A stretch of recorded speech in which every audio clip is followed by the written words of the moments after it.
it was amazing what they did. And the features they did release, it was a great job. They didn't need a lot of people working on it. They got it out fast. It was so effective that you even see that Twitter is now suing Meta over Threads. All right, so we're going to talk about why the Threads launch was a masterclass in product marketing. And so as of this recording, Threads came out basically 3-4 days ago or so.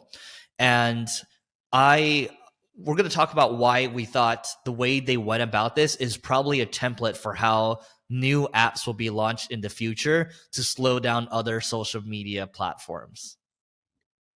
And the big thing that they did, which was really smart, they integrated it into the community that they already had, and they made it super easy to get mass distribution.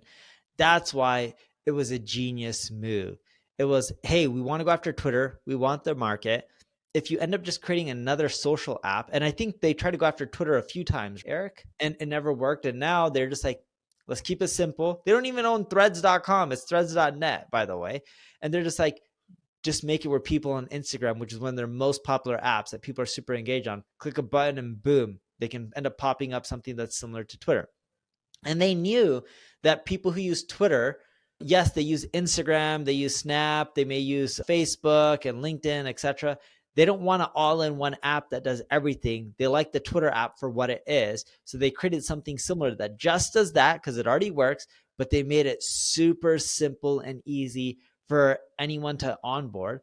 And they also did it during a perfect time because a lot of people have issues, not a lot. Some people have issues with Twitter and the way Elon's running things. And I'm not saying that's right or that's wrong, but you can see a lot of interviews like him being interviewed by BBC and people complaining about Twitter. And I'm not saying he's doing a bad or a good job.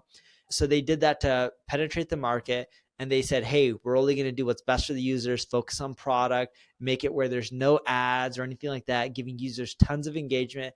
And all of a sudden, mass adoption, and it has a virality like no other app. It took ChatGPT 5 days to reach 1 million users, and that was record breaking. And in less than 24 hours, I don't know what the numbers on Threads was it like 30 million or something like that? It was something. It was 50 in 24 hours and then 72. It's more than 72 million now. Yeah, it's a ridiculous amount. I don't know if anyone will ever be able to beat that number in a very long time. Yep. So a couple of things here. So from a product standpoint, when you try to search for Threads inside of Instagram search, there's actually like a ticket that you can see, right? You click on the ticket, yes, and then this like ticket pops. It looks like an NFT because they were getting into the NFT space, right? It's like this NFT thing, and then you click on it. The cool thing is they understand what their users want. So for Instagram, what do people want? If you have the blue check mark, you got to show off your status, right? So your blue check mark still shows in the Threads. And then the other thing is they reserve your username. So you can claim your username because people want to hang on to the same thing. It's the right move in social, right? Now, the other, obviously siphoning users over and saying, making it very easy to say, hey, like this Threads thing is available. There's a badge for people too, so people can click on it. They just made it very simple to port over. And the other thing I would say is, I don't know if you noticed this, Neil, but when you scroll through Threads, there's a lot of people that you don't follow and you see a plus next to their name. And yeah, I just noticed that this morning. I was like, oh, it's way easier to follow and get followed. And so what happens is it incentivizes you to create more content, because if you create more content, there's more chance for people to hit the plus. And so it's actually a smart loop that they've created there, which I haven't seen before.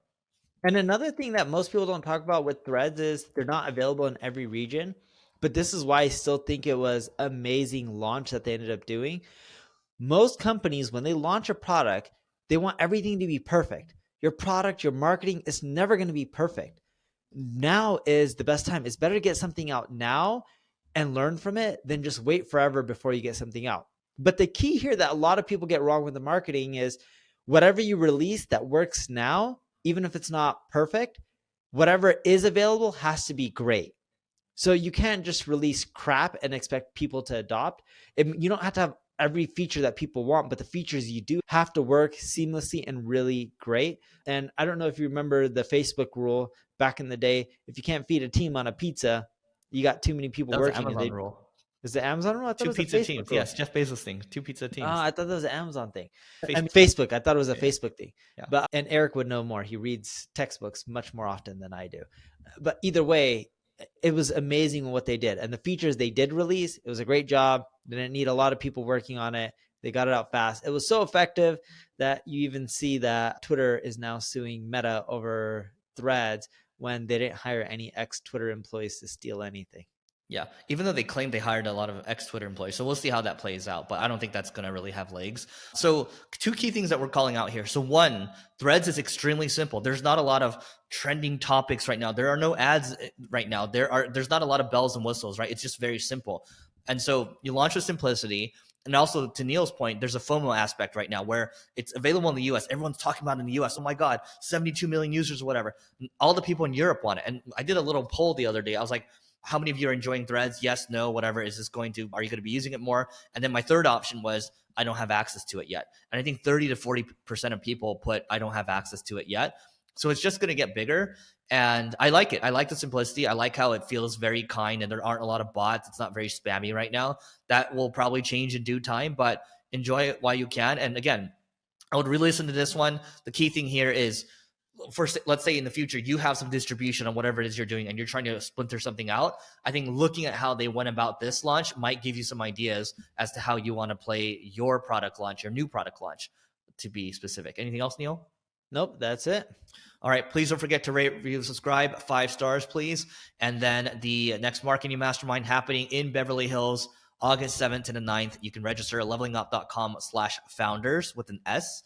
And we're going to be talking about AI stuff, M&A stuff, going to be talking about stuff as well, and hiring great employees and building 8-figure businesses. Sorry, without employees, actually. So that is it for today. And we'll talk to you later.